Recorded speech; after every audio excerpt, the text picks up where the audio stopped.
Glória a Jesus. Vocês estão felizes? Jesus é bom, né, gente? Então abra sua Bíblia comigo no Evangelho de Marcos. Evangelho de Marcos, capítulo 5. Glória a Jesus. O Senhor é bom, Ele reina, Ele governa. Ele é Senhor de todas as coisas. Ele é Senhor da tua existência. E é interessante que quanto mais nós nos rendemos ao Senhor, mais Ele pode fazer na nossa vida. E quanto mais Ele fizer na nossa vida, mais felizes nós seremos. Porque existe a boa, existe a agradável e existe a perfeita vontade de Deus. E é isso que nós queremos viver nele, amém? Quem quer viver toda a vontade de Deus aí diz amém. Louvado seja o nome do Senhor. Hoje nós vamos falar um pouco a respeito de posicionamento. E eu não quero falar de posicionamento diante do entendimento de que, do posicionamento que eu tenho que ter no reino ou no propósito de Deus no qual Ele quer me usar. Não é isso. Eu quero falar um pouco a respeito de posicionamento diante das circunstâncias da vida. Quem aqui já levou um solavanco da vida aí que precisou tomar um posicionamento aí? Levanta a mão. Todo mundo, né? A vida é assim. Por que a vida é assim? Porque a vida, Jesus falou assim, ó, no mundo vocês tereis o quê? Aflições.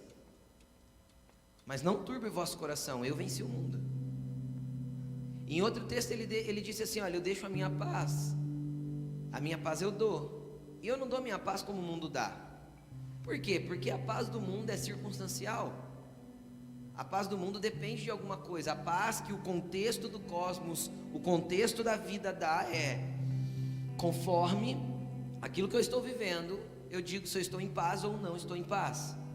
E a paz que Jesus tem para dar, ela não está condicionada a nenhuma circunstância na terra. Amém? Quem entendeu o que eu estou dizendo? Quando nós estamos em Jesus, não são as circunstâncias da vida que tiram a nossa paz. Porque a nossa paz não está baseada nas circunstâncias da vida, porque não é a paz do mundo, é a paz de Jesus. Amém? E hoje nós vamos falar de um texto que eu já preguei ele algumas vezes. E eu gosto dele. Por quê? Porque mostra duas pessoas como personagens, além de Jesus. É uma história real. E eu quero lê-la com você. E eu quero decorrer algumas coisas com relação ao posicionamento dessas duas pessoas que se encontraram com Jesus. Tenho certeza que você não veio aqui nessa noite à toa. Ninguém vem a uma igreja, apesar de igreja não ser este lugar, igreja sermos o contexto de nós reunidos, mas ninguém vem a uma igreja sem querer encontrar Jesus, amém? Eu acho que se você veio aqui é porque você quer encontrar Ele, ou pelo menos algo dele. Todos podem dizer amém? Marcos capítulo 5, versículo 21. Vamos ler. Vamos ler? Diz assim: tendo Jesus voltado de barco para o outro lado da margem, uma grande multidão se reuniu ao seu redor, enquanto ele estava à beira do mar. Vamos continuar lendo o texto. Sabe o que é interessante? Jesus estava do outro lado do lago. E aí fala mar, mas é o mar da Galileia, ou o lago de Genezaré. Ele é um lago de água doce grande, que é chamado de mar da Galileia na Bíblia, ou lago de Genezaré, conforme a localização ali, eles davam o nome. E é interessante que Jesus tinha ido para o outro lado do lago. E ele foi para o outro lado do lago, mas ele só expulsou o demônio de uma pessoa e montou no barco e voltou. E quando ele chegou de volta, a Bíblia diz que tinha uma multidão esperando ele. E esse texto é um texto que está escrito tanto em Marcos, quanto em Lucas, quanto em Mateus. E no Evangelho de Lucas diz que as pessoas o receberam com alegria. E o que isso tem a ver, pastor? Tem a ver que sempre que Jesus chegar na tua vida, querido, algo vai mudar. E a alegria do Senhor vai se manifestar. Entende? Sempre que Jesus chegar na tua vida, alguma coisa vai acontecer. Sempre que Jesus chegar na sua vida, Ele pode trazer alegria de volta, Ele pode resgatar coisas, Ele pode mudar ambientes, Ele pode fazer um monte de coisas. Tudo vai depender do seu posicionamento diante dEle. Amém? Vamos continuar, verso 22. Então chegou ali um dos dirigentes da sinagoga, chamado Jairo. Vendo Jesus, prostrou-se aos seus pés e implorou insistentemente: minha filhinha está morrendo, vem por favor, impõe as mãos sobre ela para que seja curada e que viva. Jesus foi com ele. Uma grande multidão o seguia e o comprimia.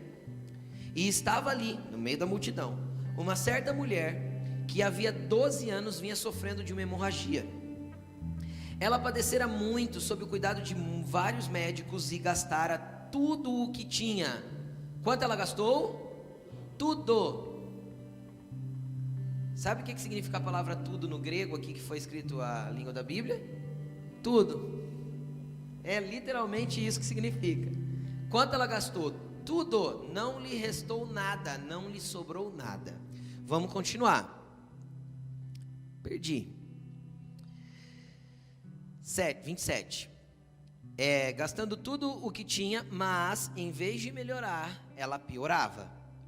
Quando ouviu falar de Jesus, chegou por trás dele, no meio da multidão, e tocou em seu manto, porque pensava: se eu tão somente tocar em seu manto, ficarei curada.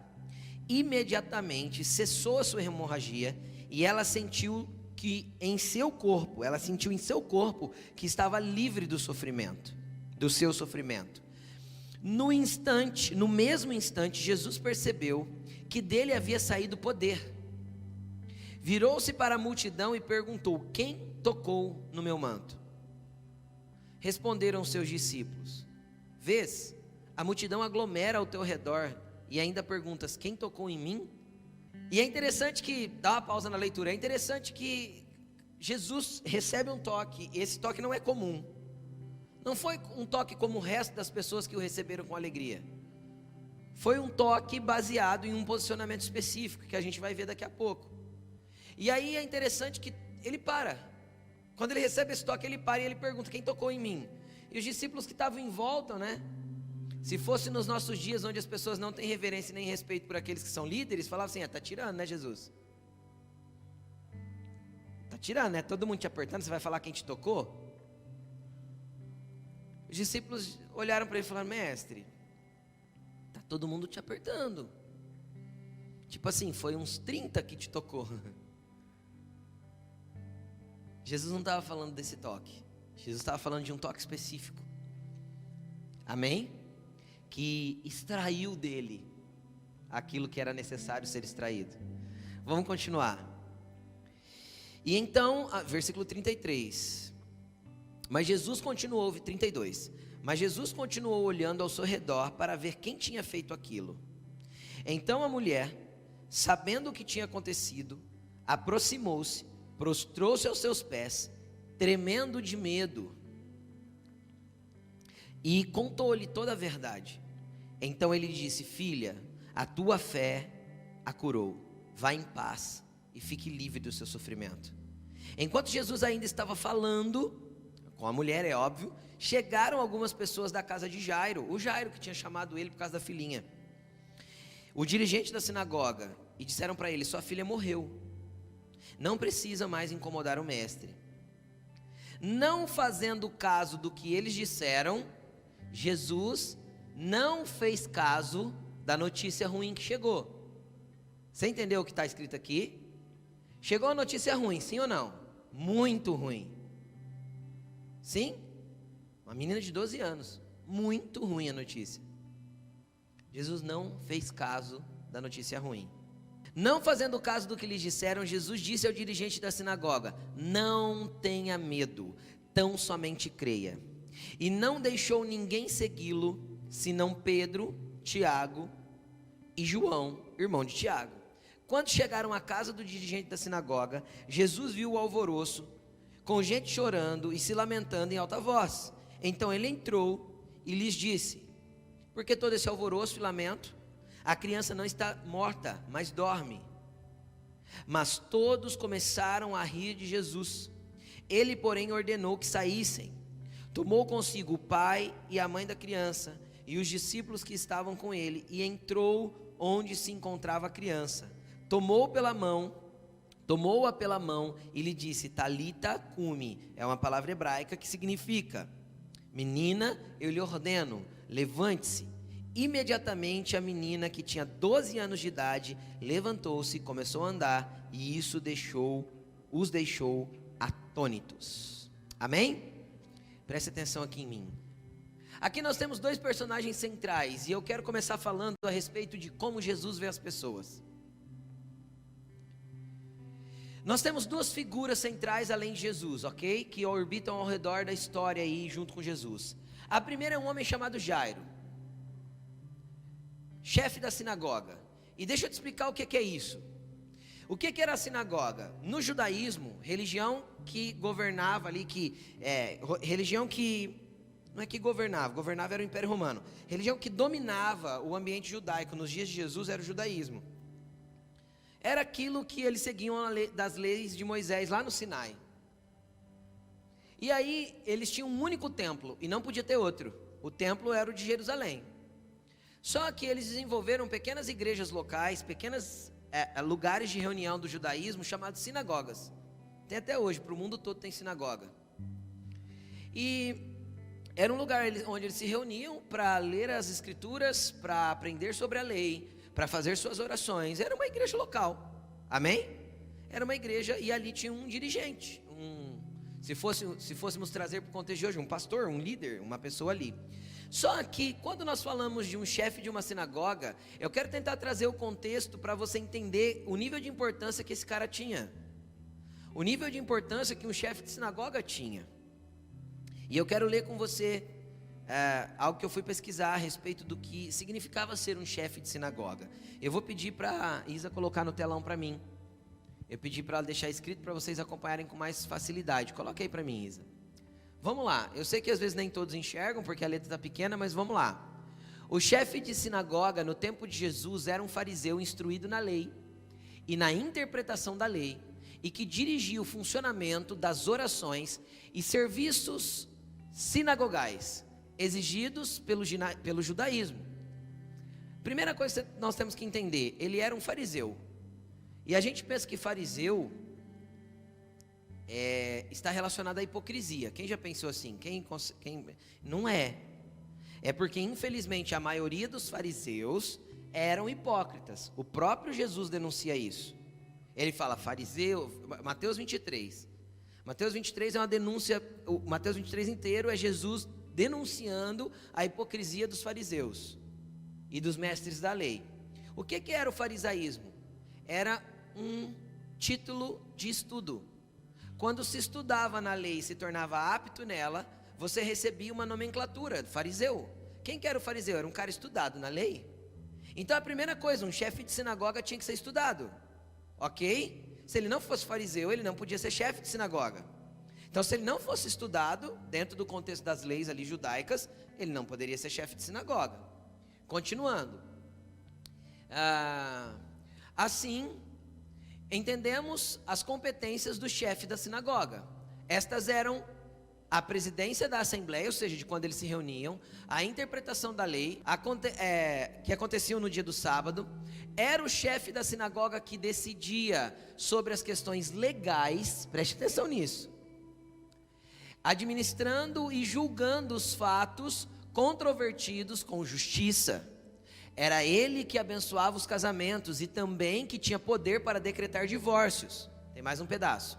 Ser chefe da sinagoga significava, em primeiro lugar, ter que zelar pela comunidade dos judeus e com o funcionamento do culto. Sempre era uma pessoa benquista e estimada por todos. Devido à proeminência de sua posição na comunidade judaica, sua presença e trabalho adquiria grande significado como judeu exemplar e reconhecido. Então veja bem, pequenas causas que não iam para os tribunais romanos, que era litígio entre os próprios judeus, quem resolvia? O chefe da sinagoga. Então ele também era tipo de um juiz, entenderam? E ele também executava casamento, e ele também podia decretar divórcios, e ele também fazia uma série de coisas que fazia com que ele tivesse toda essa proeminência no meio do povo. Dentro do contexto da época de Jesus, que o império político era romano, Eu estou te pondo no contexto para você entender quem era a pessoa que a Bíblia está falando. Não era um qualquer Jairo. Quem está entendendo o que eu estou dizendo? Tá? Dentro do contexto ainda, existia, toda a cidade tinha um destacamento, pelo menos um destacamento de um centurião, 100 soldados e um líder desses soldados. Quem já ouviu falar a palavra centurião na Bíblia? Era um chefe de 100 soldados. O centurião estava sujeito ao chefe da sinagoga e vice-versa. Um cooperava com o outro na segurança e na ordem da cidade. Entenderam? O centurião normalmente era extremamente ligado ao chefe da sinagoga. Por quê? Porque o chefe da sinagoga respondia pelo povo diante do centurião, que era o responsável pela ordem e execução das leis romanas. Entenderam? E o centurião, quando tinha que executar algo, não fazia sem falar com o chefe da sinagoga. Então, além de tudo, ele tinha um cargo político. Conseguem entender? Era um cargo espiritual que dava uma composição política dentro do contexto romano, que cuidava das cidades na época. Então era uma pessoa extremamente importante. Nós não estamos falando de um qualquer da cidade, era quase um prefeito, era quase alguém que administrava a cidade no ambiente espiritual, de legislação das leis de Deus, e fazia casamento. Era uma pessoa extremamente importante. Extremamente importante. E é interessante que a gente vê no outro extremo, uma mulher que a Bíblia nem cita o nome. Não tem o nome dela na Bíblia. Quem ela era? A mulher hemorrágica. A mulher da hemorragia, a mulher que sangrava. É assim que a Bíblia chama ela. Ela nem nome tinha. Uma desconhecida. Desconhecida de todos. Desconhecida até dos discípulos que relataram sobre ela. Era uma estranha, uma, entre aspas, qualquer. O que eu quero fazer você entender? Primeiro ponto. Deus não enxerga, Jesus não olha aparências humanas. Jesus não faz distinção entre o cara mais influente da cidade ou a mulher mais insignificante diante dos olhos dos homens. Jesus não faz distinção se é branco ou negro, se é pardo ou se tem pele vermelha ou se o cabelo é colorido. Jesus não faz distinção se você mora em Alphaville ou Alfavela. Jesus não faz distinção de classe social. Não é o dinheiro que importa, não é os bens que você tem, se você anda de carro zero ou se você anda de ônibus, não interessa para Jesus. Porque desde a antiguidade, quando Samuel foi ungir Davi rei, ele ficou impressionado com a beleza e a estatura dos irmãos de Davi. Deus teve que falar para Samuel assim, Samuel era um profeta, para você entender o quanto nós somos encantados, entre aspas, com as aparências humanas, e o quanto nós somos equivocados diante disso. Deus olhou para Samuel e falou assim: Samuel, não atente para a aparência. Eu não vejo como o homem vê. O homem vê a aparência, eu enxergo o coração. Entenda uma coisa, não há distinção diante de Deus, não há diferença diante de Deus, não há nada que nos faça diante de Deus mais bonitinhos ou mais feinhos. O amor dele é incondicional. Do mais fétido mendigo ao mais elitizado homem da cidade, Jesus ama todos na mesma intensidade, da mesma maneira. Foi a mesma cruz que nos resgatou, é o mesmo sangue que nos perdoou, é o mesmo sangue que nos cura, é tudo igual. Sabe onde vai cessar todo o problema da humanidade com relação a discriminações, a preconceitos e a gritarias? Cada um defendendo a sua classe, quando nós entendemos que classes não existem, quando nós olhamos para a verdade que é Jesus Cristo. Entende? Não existe, porque isso é coisa humana, isso é concepção de pecado. Somos todos iguais diante do Pai, ponto. Tua alma e teu espírito não tem cor, tua alma e teu espírito não tem dinheiro. Tua alma e teu espírito foi comprado pelo sangue de Jesus e o preço já foi pago. Nada vai fazer valer mais e nada fará com que valha menos. Será que você consegue entender isso? Jesus ama todos iguais. E chega ali, na presença dele, A multidão recebe com alegria. E na multidão tem uma desconhecida, e ela tinha gastado tudo o que tinha. Qual que era o valor econômico que essa mulher tinha no bolso? Nada. O que ela tinha? Nada. E Jairo era rico. E qual que Jesus atende? Os dois. Porque para ele não faz diferença nenhuma. E se nós queremos nos parecer com ele, tem que não fazer diferença nenhuma também. Se nós queremos nos tornar igual a ele, se nós queremos seguir o exemplo de Jesus, também não pode fazer diferença nenhuma, e ponto. As pessoas não podem ser definidas por aquilo que elas possuem, ou pela situação em que elas se encontram. Amém? Amém? Mas nós vamos chegar no posicionamento. O que essa mulher vivia? Você entendeu bem de Jairo, ok? Agora vamos ao contexto da mulher.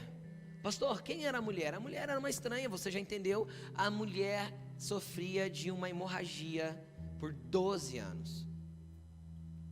Quem aqui já ficou doente alguns dias e teve que lutar com uma doença durante um tempo? Terrível, sim ou não?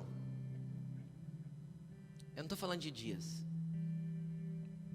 Eu estou falando que quando a filha de Jairo estava nascendo, essa mulher estava adoecendo. Entenderam? Faziam 12 anos que ela estava brigando contra essa enfermidade. Uma hemorragia, um sangramento que não cessava.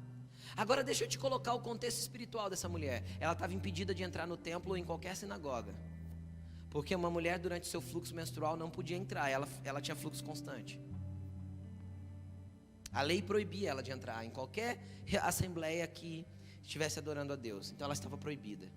Segundo ponto, ela não podia tocar ninguém. Todo mundo que ela tocava se tornava impuro até a tarde, e a pessoa tinha que fazer um ritual de purificação para poder voltar a entrar no templo, poder voltar a adorar a Deus.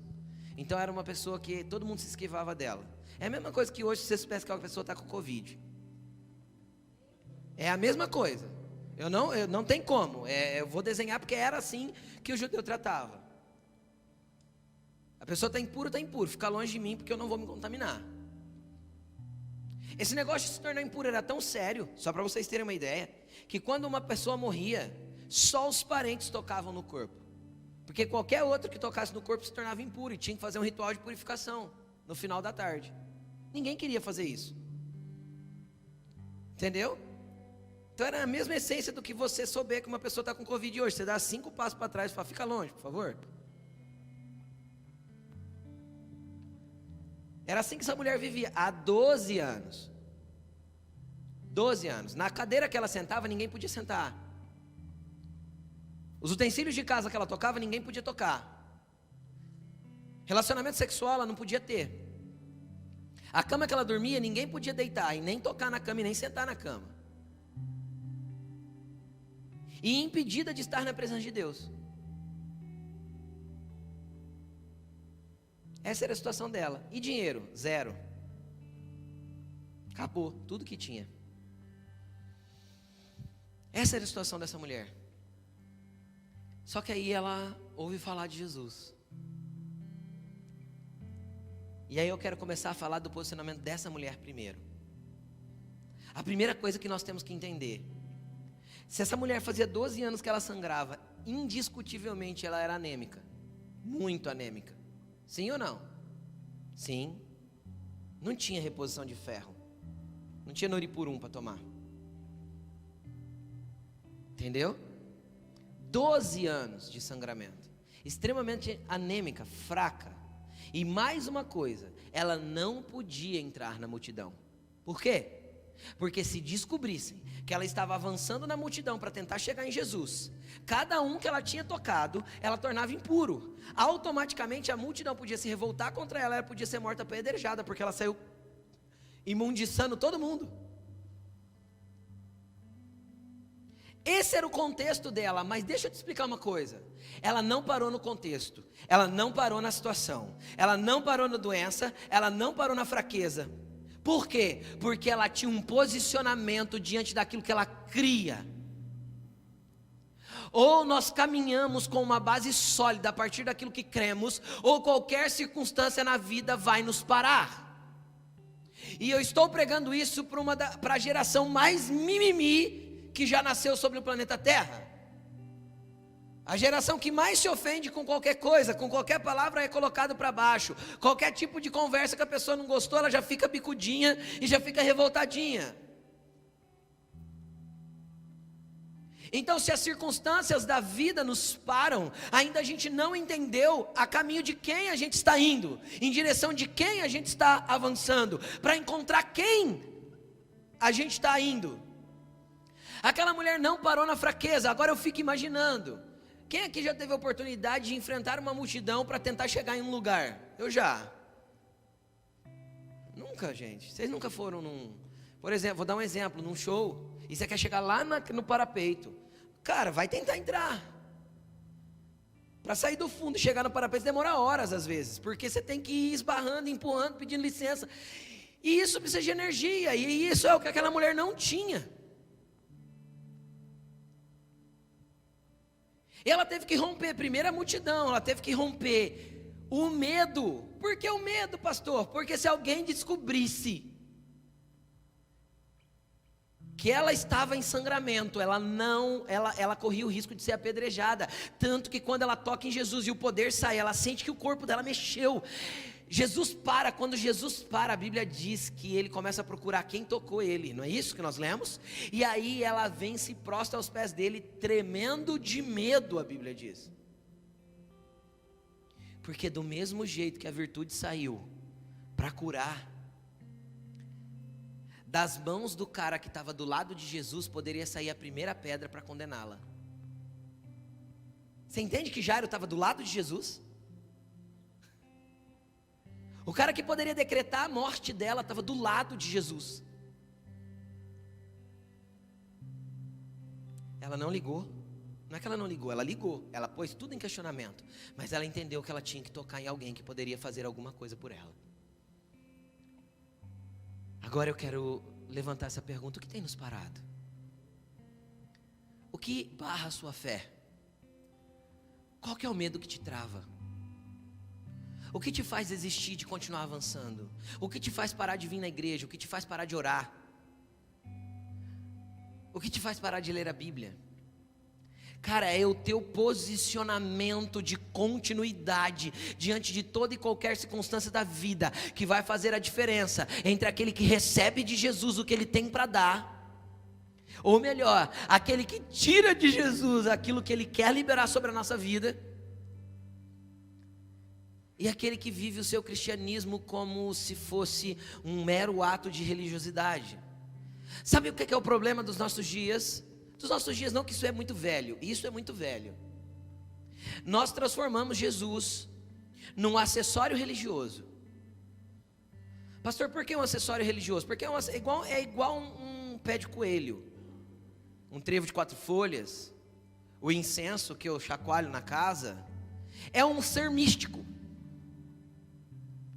que eu carrego como um chaveirinho. A religião fez isso com Jesus, a religiosidade fez isso com Jesus. E a religiosidade parte dos homens e não de Deus. E nós transformamos Jesus num conceito místico de acesso em momentos difíceis. Quem está entendendo o que eu estou falando? Então Jesus está ali na minha estante. Como que Jesus está na minha estante? Está lá aberto no Salmo 91. Ou no Salmo 23, a Bíblia empoeirando. Deixa eu te explicar uma coisa: Satanás não tem medo da Bíblia, porque a Bíblia é papel. Satanás tem medo das cartas escritas, não com letras humanas, mas pelo sangue de Jesus nas tábuas do nosso coração. É isso que Satanás teme. Entendeu? Escondi as suas palavras no meu coração para não pecar contra ti. A Bíblia aberta em cima da estante não significa nada, não muda nada, não salva ninguém, não tira demônio nenhum e não assusta Satanás, porque Satanás usa a palavra e a conhece, e usa até a palavra para nos enganar. Satanás não tem medo da Bíblia, ele tem medo quando você lê a Bíblia e entende, porque ler a Bíblia também sem entender também não tem. Jesus falou que quando a gente ouve a palavra e não entende, Satanás rouba a semente. Mas quando você lê e entende o que está lendo, Qual foi a pergunta do Filipe para o cara que estava na carruagem? Atos capítulo 8. Entendes o que lês? O que o cara da carruagem respondeu? Como eu vou entender se ninguém me explicar? Filipe falou assim: eu posso te explicar. Ele falou: entra aí, explica para mim. Quando nós lemos e entendemos, isso começa a preocupar Satanás. Por quê? Porque as mentiras dele vai começar a perder efeito na nossa vida. E qual que é a mentira de Satanás? É você não consegue, você não tem força para romper a multidão. Qual que é a mentira de Satanás? Você está condenado, você sangra já há 12 anos. Qual que é a mentira de Satanás? Você está doente, você vai morrer. Qual que é a mentira de Satanás? Você não vai conseguir chegar em Jesus, as pessoas não vão deixar. Qual que é a mentira de Satanás? Você vai ser apedrejado, você está contaminando todo mundo. Então o nosso posicionamento diante das aflições da vida é que vai definir o que vamos viver com Jesus e o que não vamos viver com Jesus. Você pode ter conhecido até hoje uma religião, e você tenta acessar esse ser místico quando você precisa de alguma coisa. Jesus quer que você o conheça, para que você passe a caminhar com Ele. Jesus não é uma religião, Jesus é uma pessoa, e com uma pessoa eu me relaciono, porque Ele é Deus presente, ontem, hoje e eternamente. Eu estarei com vocês todos os dias, até a consumação dos séculos. Eu estarei com vocês todos os dias, não vos deixarei, não vos abandonarei. Você entendeu isso? O problema é que a gente transformou Jesus numa pecinha.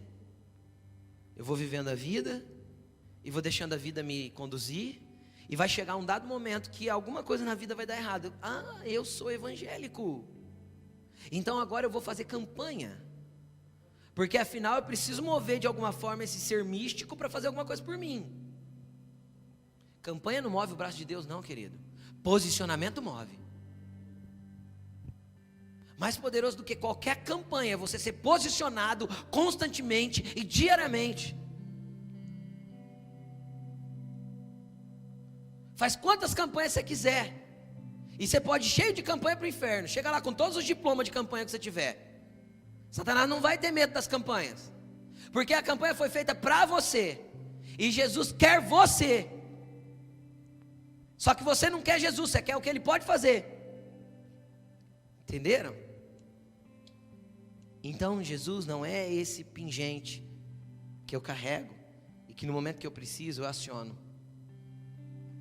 Jesus é teu pai, teu amigo, teu companheiro fiel, teu ajudador, o Senhor da tua vida. Ele é tudo para nós. Ele é o meu rei, Ele é o meu Senhor. É Ele que manda, eu obedeço. É Ele que diz, eu só sigo a voz dEle. É Ele que dá o caminho, eu só vou pelo caminho que Ele está apontando. É Ele que é a verdade, eu só me encontro com Ele. É Ele que é a vida, e toda a minha vida gira ao redor dEle. Pastor, você é pastor? Não, a nossa vida sempre foi assim. Sempre foi assim. Só que eu permaneci posicionado. E porque a gente permanece posicionado, Deus começa a querer usar a gente. Deus não se impressiona com 100 metros rasos. Deus se impressiona com a maratona da vida de continuidade. Consegue entender ou não? Não é a velocidade que importa para Deus, é a constância, é o posicionamento de continuidade. É diante de todas as aflições da vida eu permanecer no lugar que estou, com Ele, diante dEle, para Ele, e insistir e continuar. Sabe o que é interessante? Tiago capítulo 1. Irmãos, tenham por motivo de grande alegria o fato de vocês passarem por diversas provações. Quem aqui já ficou super contente porque estava sendo provado? Estava passando pela prova, tem alguém? Então que o Espírito Santo nos ensine a ficar contentes com isso, porque é uma orientação bíblica. Não só Tiago ensina, Paulo também ensina. Não lembro onde, não vou citar porque eu não lembro, mas eu sei que tem uma orientação de Paulo igualzinha de Tiago. Irmãos, tenho por motivo de grande alegria passar por diversas provações. Por quê? Porque a prova da vossa fé, a prova do quê? Da vossa fé. Então fé só é fé o dia que ela foi provada, para que ela possa ser usada. Entendem o que eu estou dizendo ou não? A fé só faz sentido no dia que ela foi apertada em mim e que eu pude colocar em ação. Fé enquanto tem chão não é fé. Fé é fé quando o chão saiu e eu continuo me movendo. Entenderam? Fé é fé quando tem uma multidão inteira e eu estou correndo risco de vida e eu continuo querendo tocar Jesus. Fé é fé quando não faz sentido nenhum. Porque a fé com sentido não é fé. Chama feticismo. É uma crença em algo que pode acontecer por um meio místico. A fé não faz sentido. E nem deve fazer. A fé é ouvir a voz de Jesus e obedecer.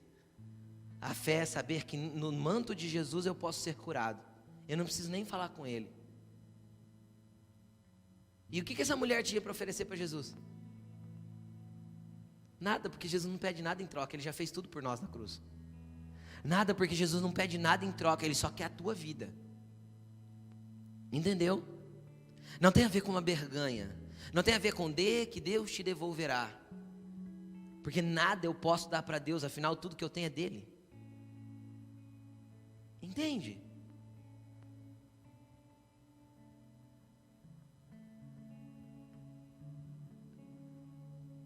E aí a gente tem o outro cara, o rico, o influente. E o que aconteceu no coração desse influente? Um outro caminho para chegar em Jesus, de um outro posicionamento, exemplar também. Vamos lá, o que ele era primeiro de tudo? Chefe de sinagoga, como chefe de sinagoga, fariseu. Estão comigo? Já expliquei tudo isso. Qual que era o boato que corria no meio dos fariseus? Porque como fariseus, eles tinham reuniões próprias dos fariseus. Afinal, era uma religião muito bem organizada, correto? Com certeza tinha as reuniões em Jerusalém, para trazer os relatórios, sem dúvida, essas coisas existiam. Existia um lugar que os fariseus se reuniam que chamava Sinédrio. Era o lugar próprio da reunião dos fariseus. Tinha um lugar só para isso, então essas reuniões existiam. Jairo ia? Sim ou não? Claro, é óbvio. Então vamos falar a conversa que saía a respeito de Jesus no meio das reuniões de Jairo. Ele é herege. Ele é um falso profeta. Ele se diz filho de Deus. Ele se coloca como Deus. Ele perdoa pecado. Outro dia eu estava na casa lá e veio um aleijado e ele falou que o pecado do cara estava perdoado. Onde já se viu, só Deus pode perdoar pecado. Essa era a conversa e o bate-papo entre os fariseus com relação a Jesus. E Jairo ouvia tudo isso. E às vezes até participava das conversas. Vocês não têm ideia do que está acontecendo na Galileia, região de Jairo. Era onde Jesus começou o seu ministério. Vocês não viram o que está acontecendo lá. Eu acho que vocês deveriam ir lá ver melhor. Quantas vezes os fariseus saíram de Jerusalém e subiram para Galileia para ver o que estava acontecendo no ministério de Jesus? Era à toa? Não, havia um incômodo terrível pela presença e pela movimentação do ministério de Jesus no meio dos fariseus. E Jairo era um desses caras.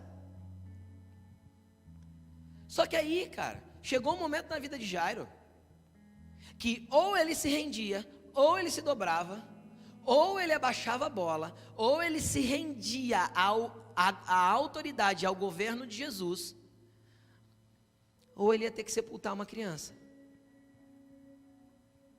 Aí vem o conceito da arrogância, da presunção e do preconceito. Quem aqui tinha preconceito de crente antes de virar crente? Levanta a mão.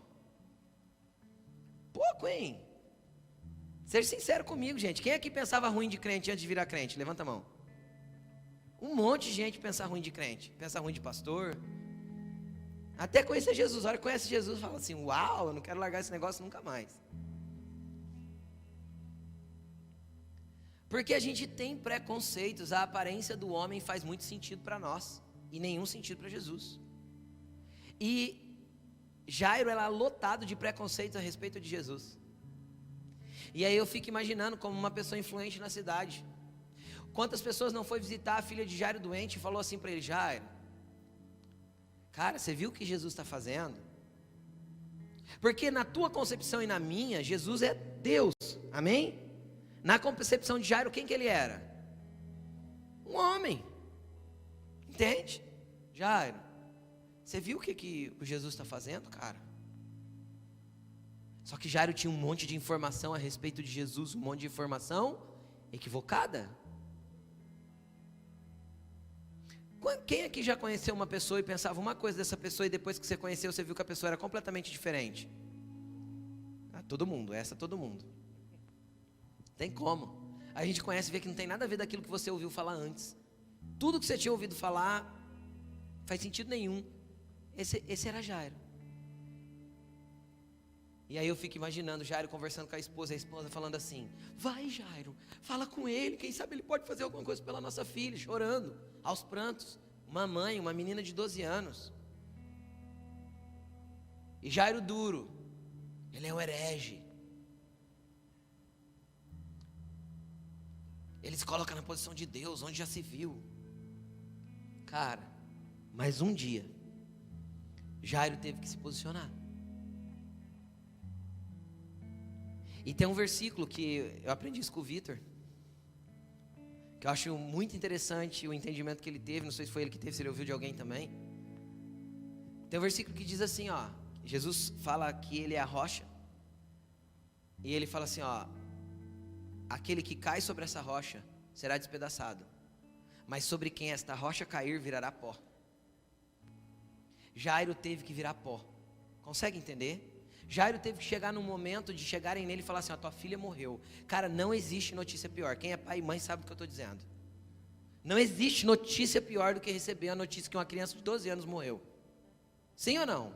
Quem é pai e mãe aí, concorda comigo? Sem dúvida, sem dúvida. Não existe notícia pior. Cara, Deus teve que permitir as situações da vida, as aflições da vida. No mundo tereis aflições. Deus teve que permitir que as aflições da vida fossem apertando Jairo, apertando Jairo, apertando Jairo, apertando Jairo. E Jairo não se lançou sobre a rocha, porque quando eu me lanço sobre a rocha, eu quebranto meu coração, eu me despedaço na presença dele. Jairo esperou que a rocha caísse sobre ele. Quem está entendendo o que eu estou dizendo? Ele teve que ser esmiuçado, virar pó. Então não espere, cara, antes de se render. Não espere as coisas ter que virar pó, ter que se desintegrar. Não espere a vida virar morte, para depois você recorrer ao Rei dos Reis. Posicione-se antes. Porém, se você já está numa situação onde a tua vida é morte, onde aquilo que você tinha como excelente virou desgraça, é só ir para os pés de Jesus. A Bíblia diz que Jairo, nós estamos falando do chefe da sinagoga, o chefe da sinagoga. Quem está entendendo o que eu estou dizendo? Ele chega, se lança nos pés de Jesus e implora: por favor, a minha filhinha está quase morrendo. Você entendeu quanto tempo ele deixou a coisa acontecer? A menina morreu enquanto ele estava indo buscar Jesus. Hora que não dava mais, hora que ele não tinha mais saída, hora que ele não tinha mais solução, hora que não acabou os recursos todos, então ele resolveu correr para Jesus. Não espere os seus recursos chegarem ao fim, querido. Jesus te quer hoje. Você entendeu? Jesus te quer hoje. Não espere chegar no limite do limite, porque pode ser que se torne tarde demais. E aí eu fico imaginando, ele se prostra, se quebranta, desce. Ele se rende, ele joga orgulho, ele joga preconceitos, ele joga tudo que ele sabia a respeito de Jesus, ele joga fora. Ele vai lá, se dobra e fala: por favor, faz alguma coisa, minha filhinha está morrendo. Jesus olha para ele e fala assim: eu vou com você, vamos lá na sua casa, vamos ver sua filha. Cara, mas no meio do caminho alguém para Jesus. Eu fico imaginando o desespero de Jairo, porque eu entraria em desespero. Começa a imaginar. Quem já teve a impressão que Deus está se atrasando para fazer alguma coisa? Jairo teve a impressão que Jesus estava se atrasando. Jairo teve a impressão que aquela mulher não podia parar Jesus. Quem é ela? Eu sou o Jairo. Eu sou o chefe da sinagoga. Ele está indo para minha casa. Como alguém pode parar ele?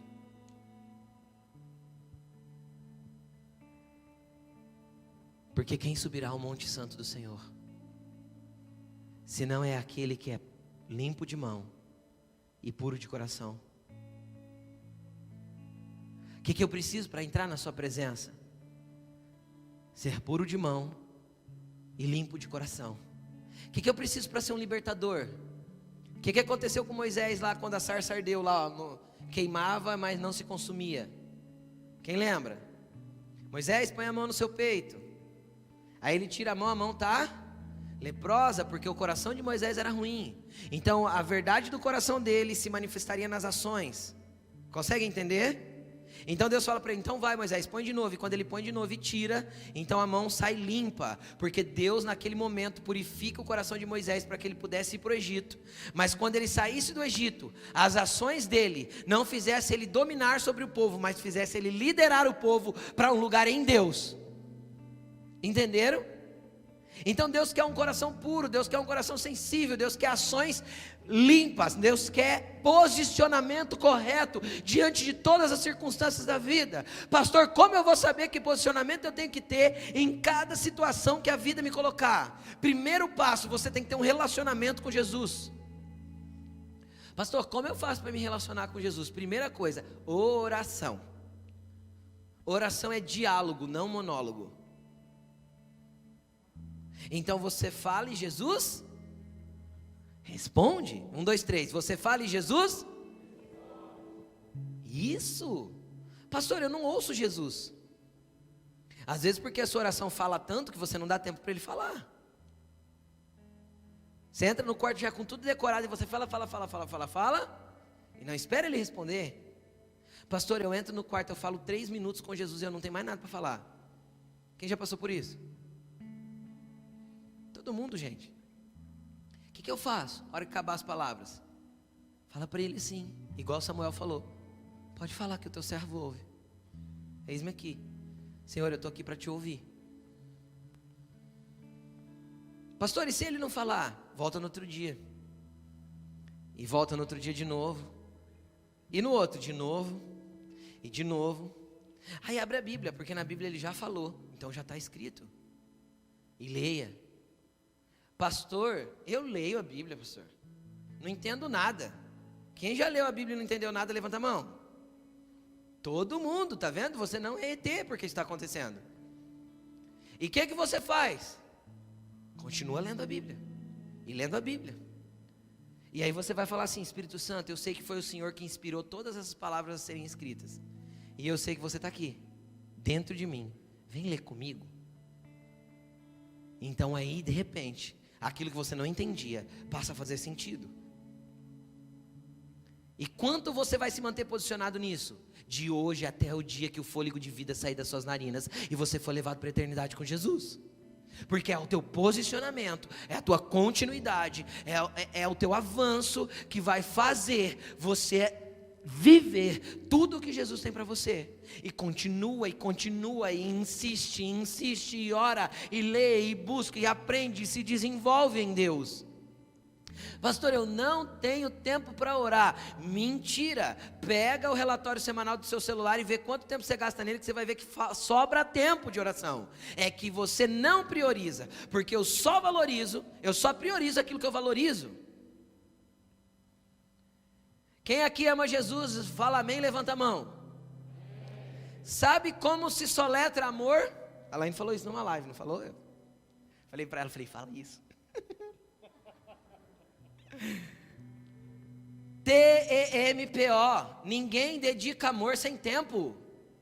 Você diz que ama Jesus e não reserva tempo para Ele. Teu tempo para Jesus é domingo à noite, 2 horinhas na igreja. Você não ama Jesus não, cara. Jesus é o teu pingente da sorte.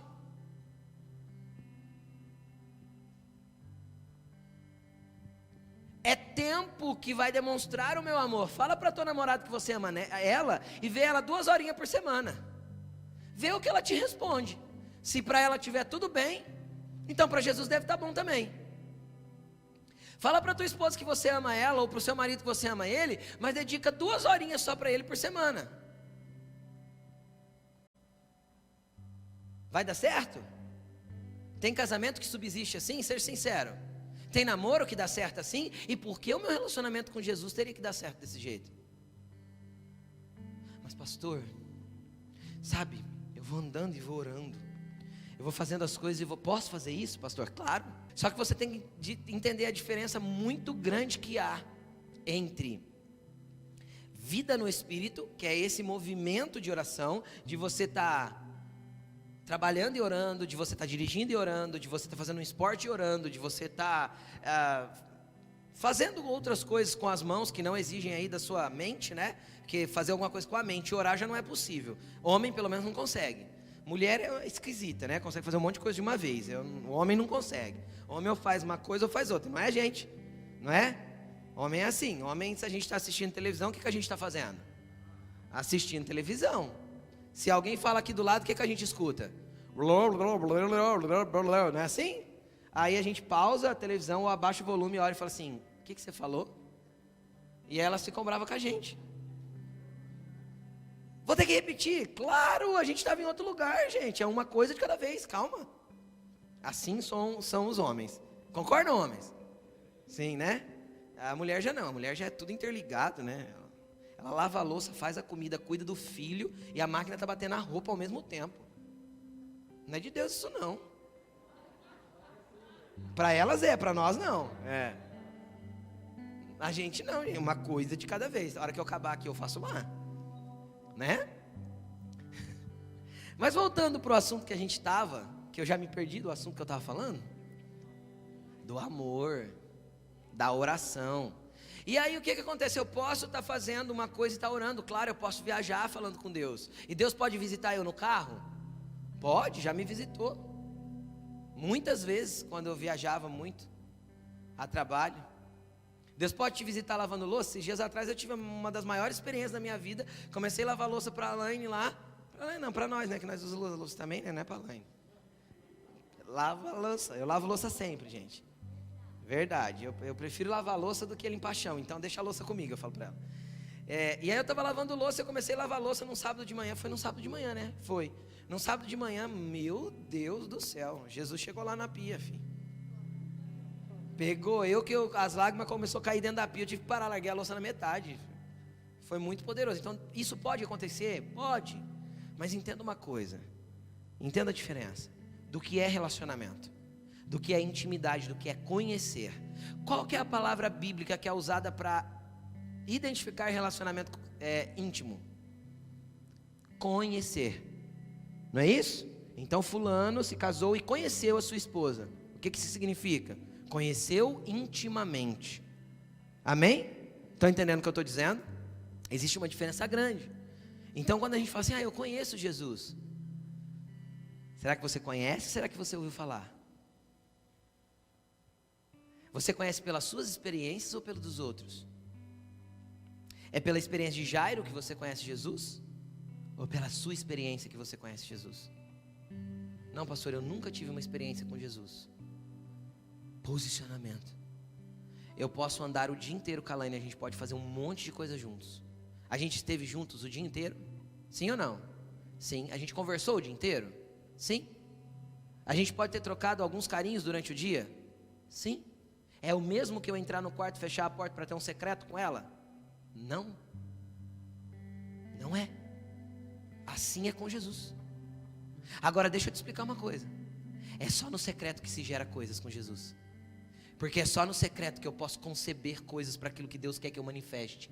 Porque a concepção do secreto, o que é uma gravidez? É a manifestação pública daquilo que foi gerado no secreto.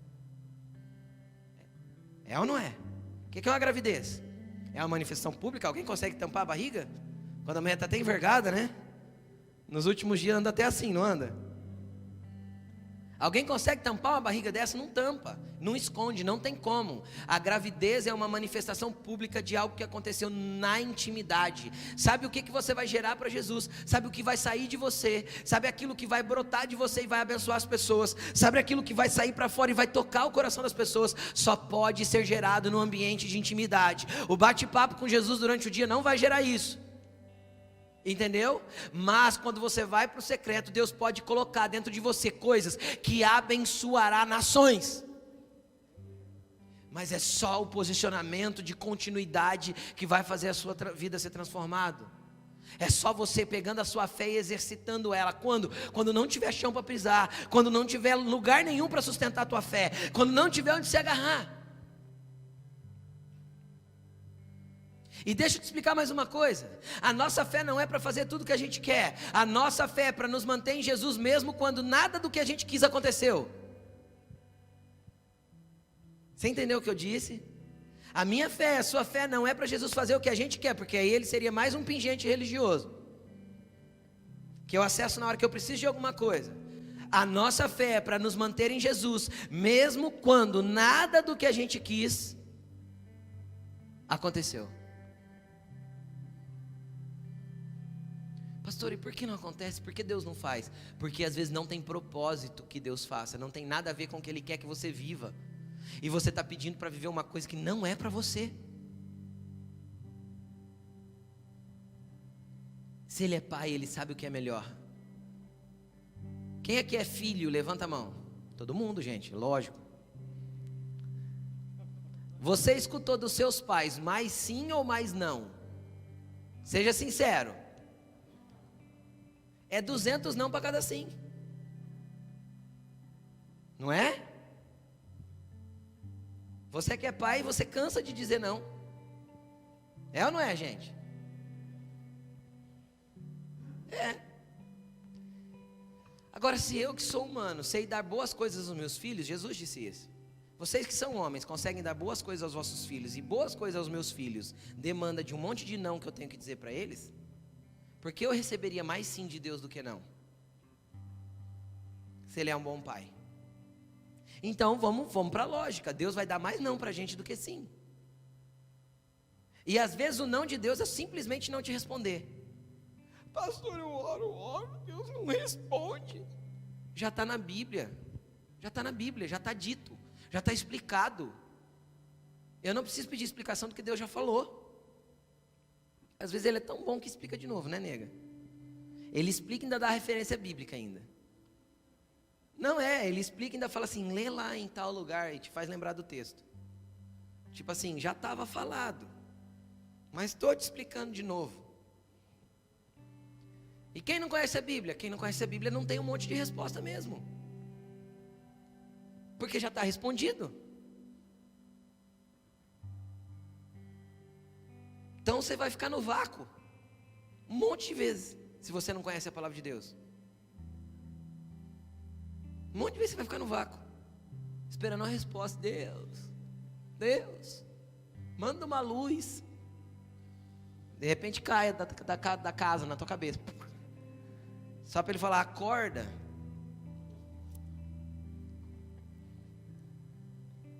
Vai para a palavra, já tem um monte de coisa dita. Viva o que está nela.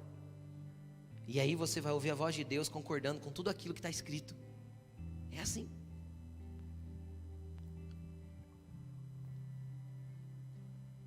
Para a gente finalizar, sabe aquela área da tua vida que você sente que a morte chegou? Sabe aquela área da sua vida que parece que a morte dominou? Eu quero usar as palavras de Jesus. Não tenha medo, somente creia. Não tenha medo, somente creia. Espera aí que eu estou resolvendo um caso aqui com uma mulher que tocou em mim. Eu não estou atrasado. Eu não estou atrasado, Deus está dizendo para vocês, você entendeu? Calma, só permanece crendo. Entendeu, Jairo?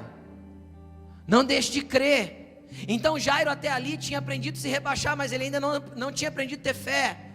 Jesus teve que dar um breque ali, esperar um pouquinho, para que pudesse olhar para ele e falar, cara, você só continua crendo, entendeu? Aí sabe o que é interessante?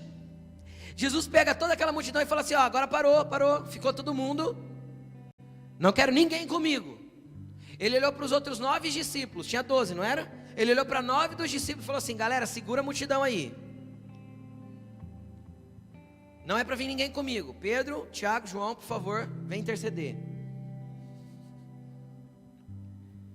Chegou lá na casa de Jairo, estava lá a gente chorando. Ai, menina morreu. Jesus falou assim, sai todo mundo, por favor. Jairo e mamãe. Mamãe não tem nome na Bíblia também. Vem. O que Jesus fez? Pegou 2 que criam, 3 que intercediam, concordando com a fé deles, e foi para o ambiente do milagre. Deixa eu te falar, tira a multidão de pessoas que dizem que você não vai conseguir, que não vai dar certo, que isso não vai ressuscitar. Para de andar com quem te inveja, para de andar com quem quer mal, para de andar com quem te afasta de Jesus, para de andar com quem fala que igreja é furada, é bobeira, para de andar com quem desestimula a tua fé, para de andar com quem falar que já morreu, entende? Sabe os que falaram para Jairo que já tinha morrido? Jesus falou, vocês não vão ver o milagre, não vão, porque milagre é para aqueles que creem, milagre é para aqueles que estão acostumados a ver milagre, milagre é para Pedro, Tiago e João que sobe para a transfiguração e quer fazer a cabaninha para ficar lá. É para esses os milagres, é para quem crê em milagre que tem milagre. Só que para isso você vai ter que tirar certas pessoas. E quando essas pessoas me porque eu acho que você não tem que achar nada, eu creio na palavra do meu Deus. Ele verdadeiramente tomou sobre si todas as minhas dores e todas as minhas enfermidades, todas não é metade, é todas. E eu vou continuar crendo. Pastor, e se Deus não curar? Se Deus não curar, você não vai ficar frustrado com Deus. Jesus entrou no tanque de Betesda, tinha ali, estava escrito assim na Bíblia, ó, ali jazia uma multidão de enfermos. Só que jaz é quem já morreu, não é? Não é? Aqui jaz, porque já está morto. Então Jesus entrou lá e fala, a Bíblia diz que tinha uma multidão morta. Um cara saiu de lá andando, e o resto da multidão, Jesus não curou por quê? Porque não tem a ver com o meu querer e nem com o querer do homem. Tem a ver com Ele. E não tem a ver com o meu querer o método. Quem aqui já tentou restringir o método para Jesus? Jesus, eu quero, mas tinha que ser assim, tinha que ser assado. Eu já tentei. Você também já deve ter tentado. Sabe qual que é o método de Jesus? Dá um cuspe no chão, faz uma lama e passa no olho do cara e fala, vai lá e se lava. Ou se não, cata o cara e faz assim, no olho. Jesus cuspiu no olho do cara e falou para ele, vai se limpar que você vai voltar a ver. Ah, cara, dá licença, não tem a ver com a gente. Você consegue entender isso? Jesus vai agir na sua vida do jeito que Ele entender que é melhor para você, porque eu sei que pensamentos tenho sobre vós, pensamentos de bem e não de mal, para dar o fim que vocês esperam. Mas o fim é aquilo que a gente espera, mas o caminho é Ele que desenha. Porque os teus caminhos são mais altos que os meus caminhos, e os teus pensamentos são mais altos que os meus pensamentos. Então, às vezes o meu caminho que eu idealizei aqui é uma porcaria diante do caminho que Deus traçou. Às vezes eu estou esperando, igual Naamã esperava. Lembra que Naamã esperava que Eliseu saísse para fora, está escrito desse jeito na Bíblia. Eu esperava que o profeta saísse para fora, invocasse o Senhor seu Deus e colocasse a mão sobre o lugar infectado e eu fosse curado. No entanto, ele manda eu mergulhar nesse rio lamacento aí. O método não é nosso. Você entendeu? Porque o método é o melhor método para quebrantar o nosso coração, para tirar o nosso orgulho, para tirar a nossa arrogância, para tirar a nossa presunção. Porque se a gente passar pela prova e não gerar o que Tiago diz que ela tem que gerar, a prova é para quê? Para que vocês sejam maduros, íntegros, sem de nada ter falta. Então, se não está gerando, Deus vai permitir que continue, até que a gente se quebrante, até que o Jairo vai lá e se prostra, se lança e fala, tá bom, eu me rendo, não dá mais. Aí faltava fé para o Jairo, aí a menina morre no meio do caminho. Aí Jesus fala assim, cara, ó, continua crendo, estou com você, você não está mais sozinho, entendeu? Você não está caminhando sozinho mais, estou contigo, só continue crendo, nós vamos chegar lá. A menina só dormiu, entendeu?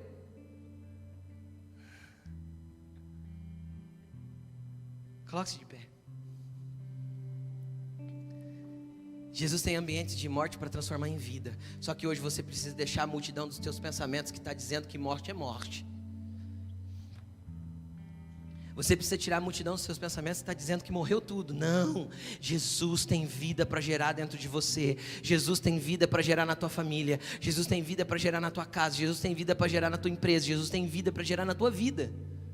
Só que o método é dele, o jeito é dele. E se alguém parar ele no meio do caminho, tão somente continue crendo. Persista, posicione-se e continue posicionado. Amém? Pastor, o que eu vou orar hoje? Você vai orar para Jesus, dizendo que você continua crendo. Que você continua crendo no Deus do sobrenatural, que você continua crendo no Deus que pode fazer. E se você tem alguma causa que você tem que apresentar para Ele, apresente. Sabe o Jairo? Se prostra agora, se lança agora, fala: Jesus, estou aqui. Às vezes você vai precisar romper algumas coisas, romper com o teu medo, romper com a tua angústia, com a mulher, mas vai lá e toca no manto de Jesus.